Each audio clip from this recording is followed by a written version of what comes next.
Hello, and welcome to Chapter 1 Globalization. So, today we're going to talk about the world economy, um,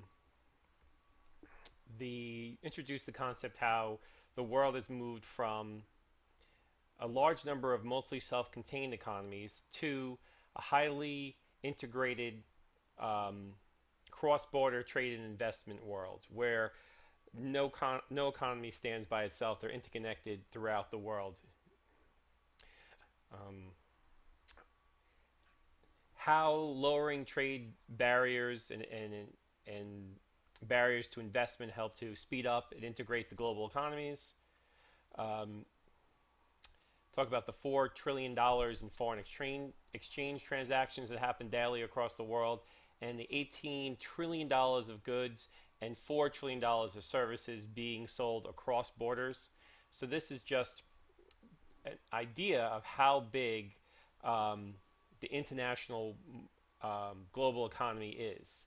And we'll also talk about some of the international institutions that were created to facilitate this global economy. So the question is, what is globalization? This word is used quite a bit. And the simplistic answer is globalization is the coming together of the world into one integrated economic system, is the basic answer. Um, we have the globalization of markets and the globalization of production. So markets would be where you sell to, and production would be how you make your products. Okay, so let's talk about the globalization of markets. Um, so the globalization of markets refer to the merging of historically distinct and separate international markets or into one huge global marketplace. As the barriers to cross-border trade, such as tariffs, have been reduced, countries have been selling internationally at an accelerating pace as these barriers have been coming down. Also, at the same time, the globalization of markets, we have a more homogeneous group of customers that tastes and preferences have converged to be more of a global norm. Example of a global norm is my bank is Citibank. I drink Coca-Cola soft drinks. I play Sony video games. I eat McDonald's hamburgers, and I enjoy my Starbucks coffee or my KFC chicken almost anywhere in the world. I have IKEA furniture. I can order or buy IKEA furniture anywhere in the world. So we've all sort of gravitated to these global tastes and global preferences, somewhat facilitated by the aggressive global marketing campaigns, and also influenced by the TV shows and movies that are consumed worldwide.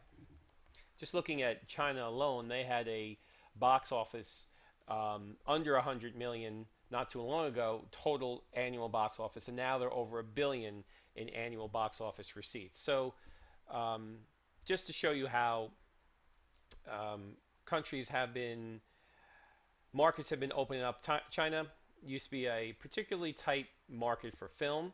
The Chinese government has lowered trade barriers to foreign films, and the domestic box office has exploded. They're quite fond of superhero movies, I've heard. Okay.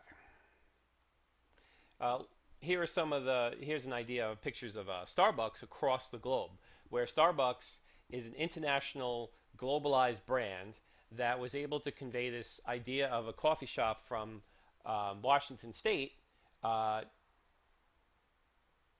to be something that's globally popular. So they've exported the tastes abroad, and even into countries that historically don't drink coffee. Americans are, I, I've heard, and I feel that we're the biggest coffee drinkers, drinking the most gallons of coffee on an annual basis. But we have been encouraging the rest of the world to drink coffee as well. The preferred hot beverage of the world is tea. Um, okay. The globalization of production. So let's talk about the globalization of production. This refers to the sourcing of goods and services from locations around the globe to take advantage of differences in cost and quality of the production, the factors of production. Factors of production can be capital, land, energy, labor.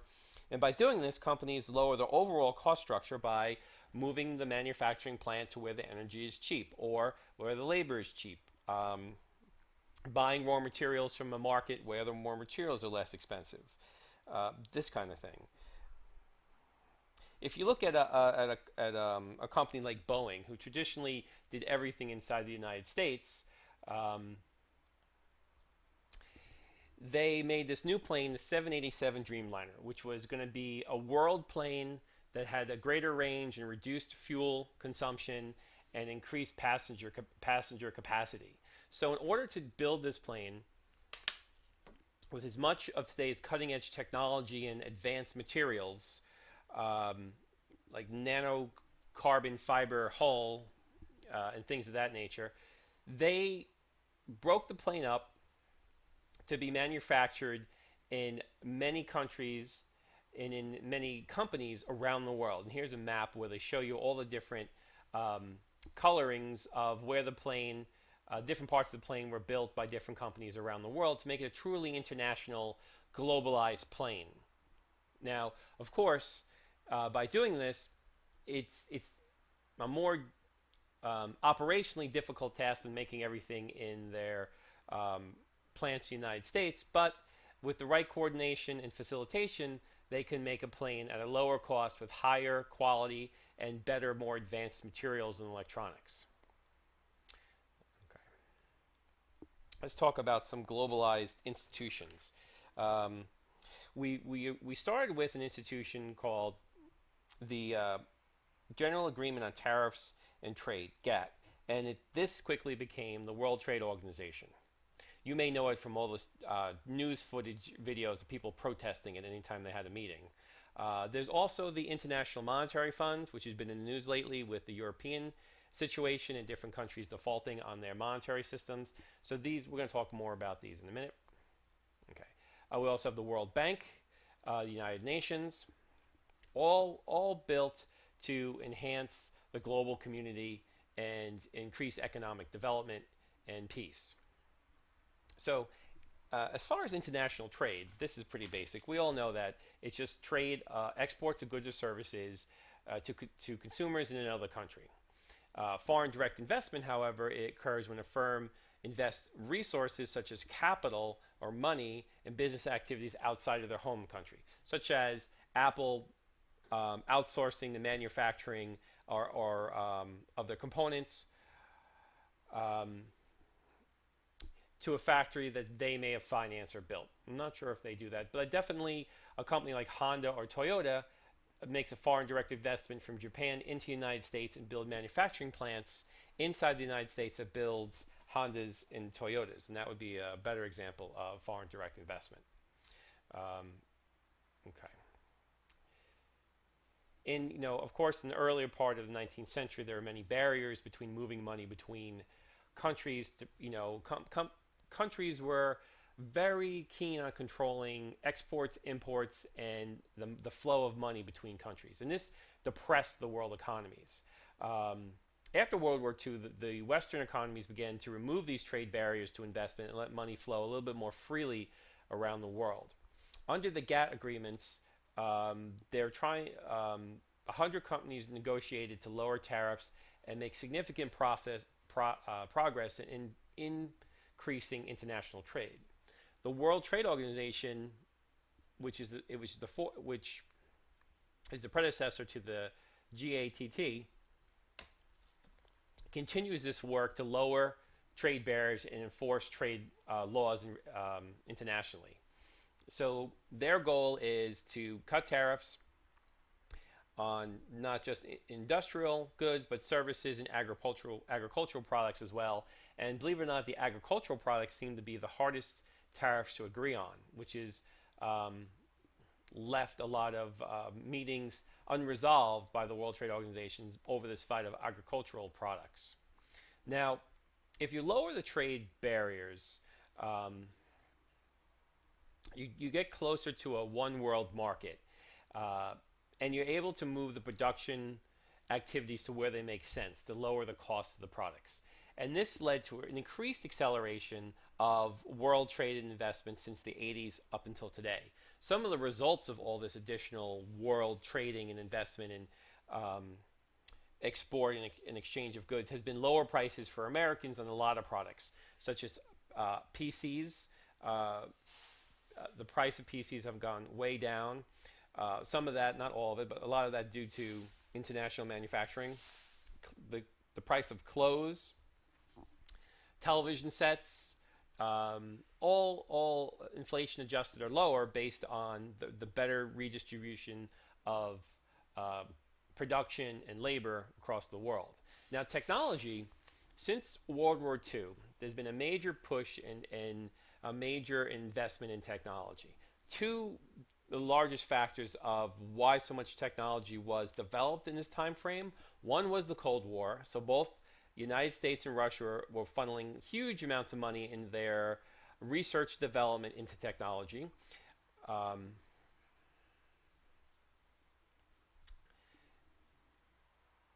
and the other was the space race. The race to put men on the moon, satellites, and things of that nature led to a lot of additional funds and research in the technology area. And this created major advancements in communications, information processing, and transportation. The biggest development of our time is the microprocessor. The microprocessor made changed the face of the computer. So the computer no longer had to be housed in 20 by 30-foot room. It could fit into the palm of your hand, making processing more powerful, more mobile, and lowered the cost of global communications as this microprocessor could be used in telecommunication equipment as well.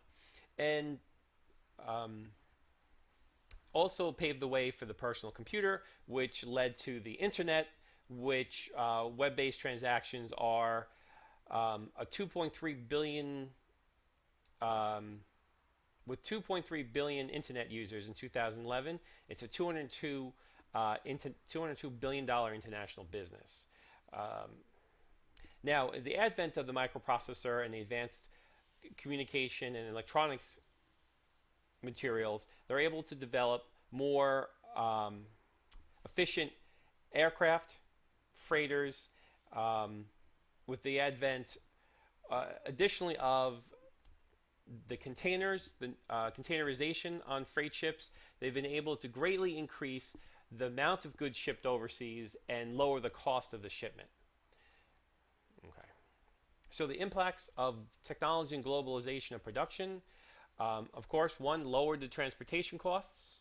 Um, so it made it more possible for companies to geographically disperse their production. Maybe they have their research development in the United States, the manufacturing um, in China, and then the distribution of retail locations across the globe. It allowed firms to better respond to customers' demands because they could get the feedback more quickly through rather than waiting, which would be much longer periods of time to get feedback. Now we live in an instant feedback world where even things such as Twitter can send companies a message very quickly when they're doing something wrong. Speaking of Twitter, there's a story of this filmmaker called Kevin Smith, and he was kicked off a Southwest flight for being too fat, according to Southwest.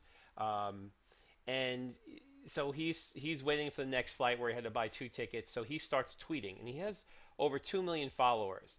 He caused such an uproar for Southwest Airlines that they quickly located him in the airport and begged him to stop tweeting, and did whatever they could to try to rectify the situation with him. But by then it was far too late. The embarrassment of that, but it's a way where communications allow a single user to really get their message out effectively, quickly.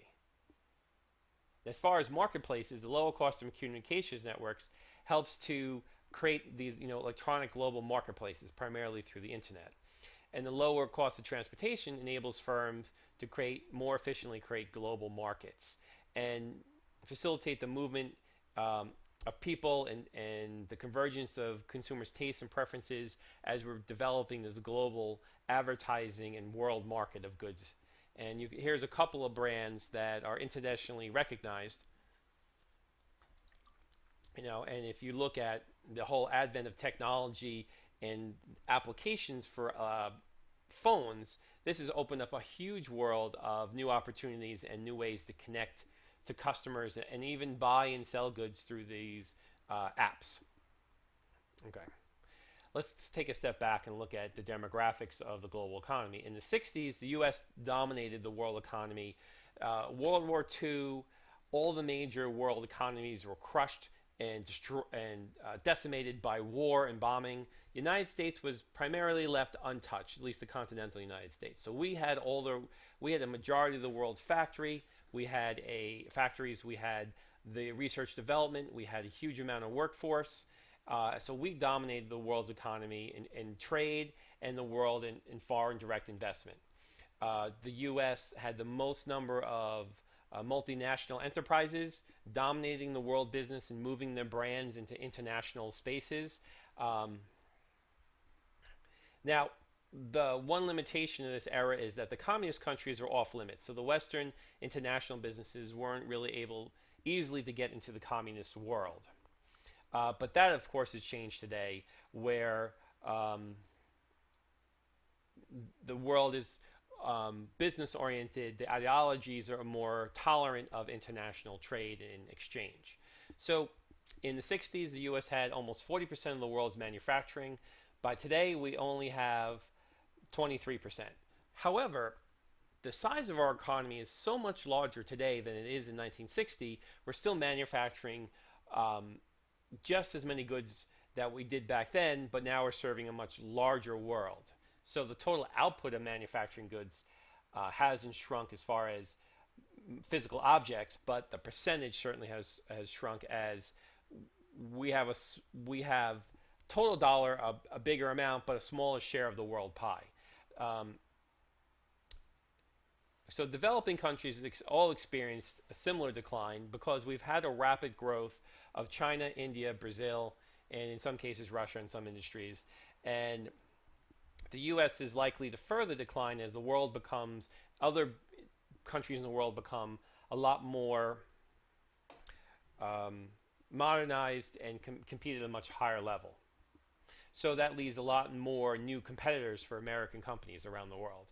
Here's just a slide from the textbook that looking at the share of world output in the 60s compared to the percentage of world output in 2010, and also the percentage of world exports by country.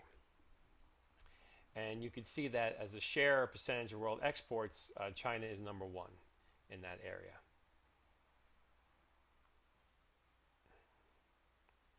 Okay. Um, so developing countries have been coming along quite strongly since the 60s, and the foreign direct investment into these countries by industrialized rich countries all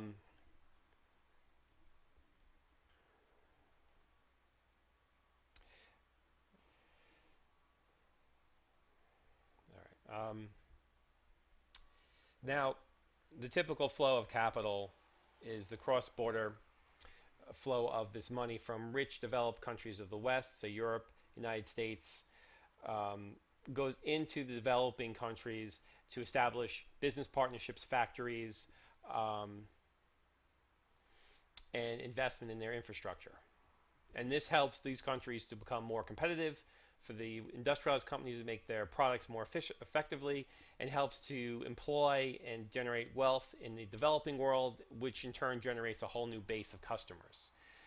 And of course, China has been the largest recipient of this foreign direct investment as people are scrambling to get into the country with the world's biggest market inside of it.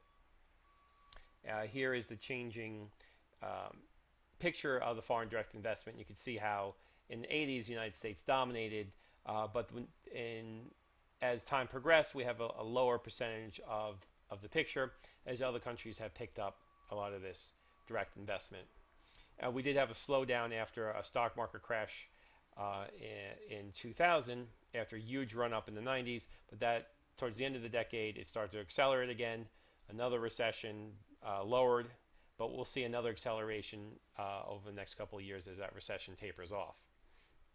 Now, a multinational enterprise is any business that has doing business in multiple countries.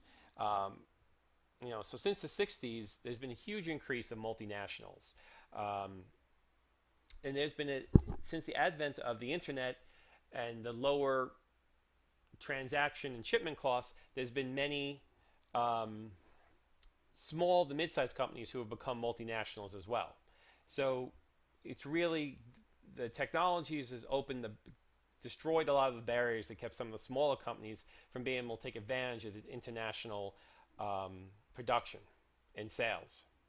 And the internet is mostly to thank for that. Now, we've had the collapse of communism in the late 80s and early 90s, and the change of the outlook of certain socialistic countries to become more competitive in the capitalistic market.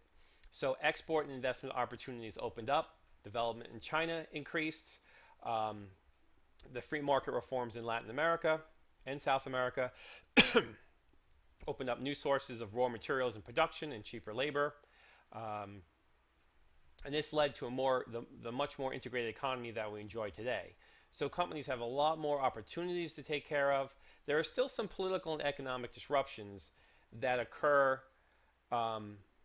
continuously in the world. Right now, we're dealing with a number of them in the Middle East, some European Union countries. So this is, we had the Arab Spring not too long ago. So there is a lot of risk still out there in the world marketplace. So is this globalization to an interdependent world economy a good thing? If one country falls, the other country goes into a recession, and is it really good that they're so integrated? Most people, most experts, along with myself, believe that globalization is promoting prosperity around the world. It's exporting jobs to the countries who need them most.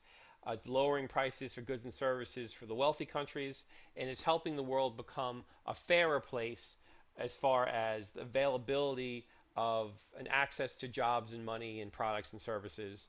So that's the good side of globalization. But of course, which we'll talk about, there is a dark side of globalization. And this dark side of globalization fueled this anti-globalization protests, and their concerns of these protesters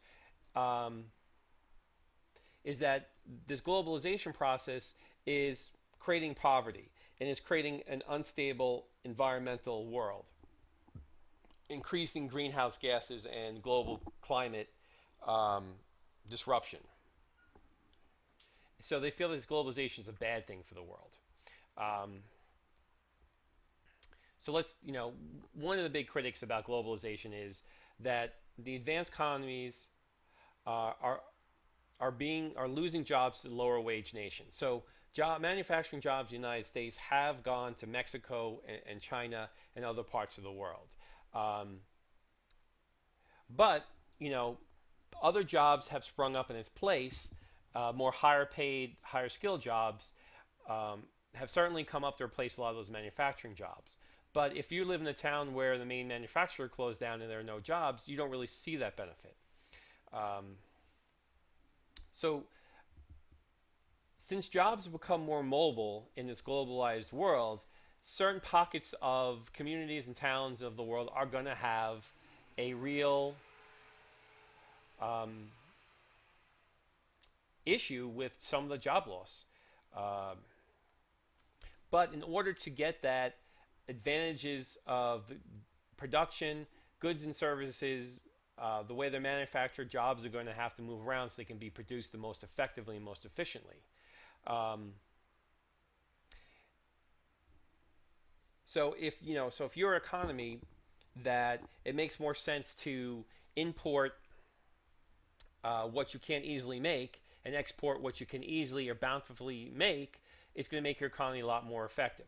It's sort of like you. Would you take off a day of work and lose a day's pay so you could stay home and clean up the house and mow the lawn? No, it'd be much more effective for you to go to work, make that money, and pay a landscaper or a maid to take care of your house. So it's sort of that basic idea. So Now, as far as there's definitely arguments that can be made. Um, and free trade encourages advanced nations to move manufacturing facilities to seek lower costs, and also to seek uh, countries that have lower regulations, environmental concerns. So if you're a company that will generate a lot of pollution or a lot of waste, it may be too much to deal with the advanced laws of the United States and the Clean Water and Air Act. So maybe you move to Mexico and you can more easily and freely pollute um, in that economy as long as you bring your factory and jobs to Mexico. Overall, though, the world loses in total. And there should be, hopefully in the future, there'll be a more globalized regulation on pollution control, air quality, and greenhouse gases to combat, this greediness of firms where they move their factories for sometimes some of the wrong reasons. Um, so an environment, it used to be that the United States was a very dirty place when we were heavy manufacturers in the 50s and 60s. And the waters were dirty and polluted, and the air was choking. We passed Clean Air and Clean Water Acts, and companies that were the worst um, contributors to this pollution moved their production elsewhere or shut down entirely. And this was good because suddenly in the United States, air became a lot more cleaner, the rivers and waters became a lot more cleaner, and it was definitely a benefit. But not all this pollution was cleaned up, it was just moved elsewhere. And as a global community, we're all going to suffer for that in the long run through climate disruption. And if you ever see some pictures of Beijing when they have their smog, it gets pretty aggressive and very hard to breathe due to all the coal burning for their industries. Okay, so as the advanced countries increase their environmental and labor standards, the less advanced countries don't follow suit as quickly. And that could lead to more pollution and exploitation of labor, low pay, or using children for labor, or uh, prisoners to manufacture things that are just not that are frowned upon. Um, another worry is that individual national governments are losing um, power to control corporations, and a bigger world organization is forming, such as the WTO, European Union, the UN, and it's taking power away from smaller nations to really facilitate and manage their own country. Um, on the benefit of that, though, it makes it more easier for nation states to agree on collectively regulations and labor standards and quality standards um, across the board. Now, another big criticization, um, another big problem with globalization is that many people feel that the gap between the richer and the poor have been expanding and getting wider, and the benefits of globalization have sharply favored the rich and not the poor. And you can see that even in the United States, the gap between the poor and the rich have become much greater, where the top 10% earn much, much more than the bottom 10% in this country than any time in history. So globalization has made a few individuals and a few companies extremely wealthy. But it's left the average pay for many United States citizens flat or down over the past 20 years. So they haven't been, these corporations and these individual owners haven't been so generous in trickling down this wealth back to the population of a lot of these countries. So the countries that suffer the most are the poorest nations, especially if they have regimes or dictators or totalitarian type of environments where there's a lot of corruption and few property rights, and the states the officials in these states suck up much of the wealth that should be going to the overall investment in the country and its citizens, which in turn leads some of these states to have high debt, which just further exacerbates these problems. So if you're managing in a global marketplace as a manager of a company, country differences require companies to vary their practices country by country. You can't it would be nice to have a true 100% global marketplace where you don't have to make any changes. But the fact is, labels have to be changed for different languages, ingredients have to be changed by different regulations in different countries, tastes and colors and looks and food ingredients all have to be changed. So there has to be an awareness that different countries have different cultures and demands when it comes to their products. Um, and this leads to managers facing much greater ranges of problems from operational to financial, dealing with foreign currencies and exchange rates, dealing with international transportation and regulations and money between borders. It's a real headache. International companies must work within the limits imposed by governments um, that they're operating in and the intervention of global trading systems. So there's a lot that when you're international, a lot more that you have to worry about and have to manage.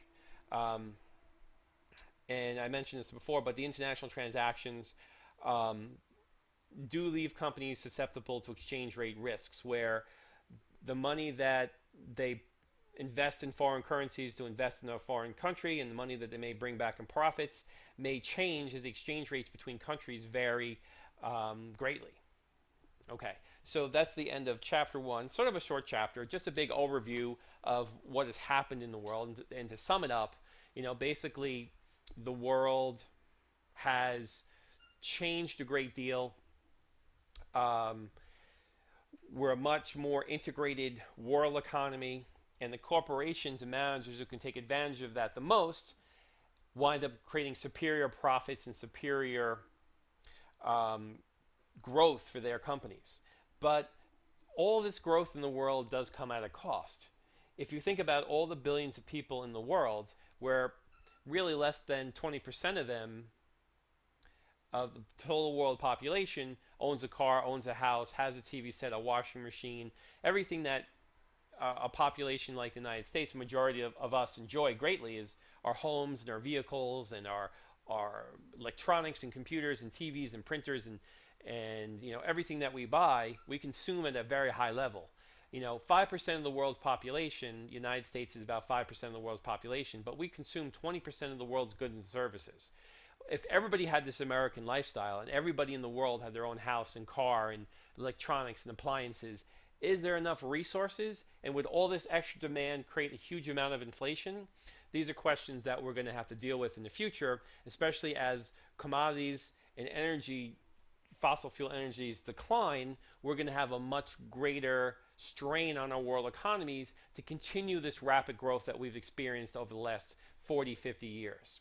That has led to such wealth generation in the stock markets and different industries and governments and individuals. Can we maintain a growth? Is the world big enough to keep growing at this pace at the rate we're consuming all of these resources in the world? Will it lead to an excessive amount of carbon emissions that put us into a runaway greenhouse effect that melts all the ice in the world and creates huge chaos and collapses our society? Well, only time will tell, and we'll see. But I look forward to the rest of this class, and I'll have up the lecture for chapter 2 very soon. Thanks.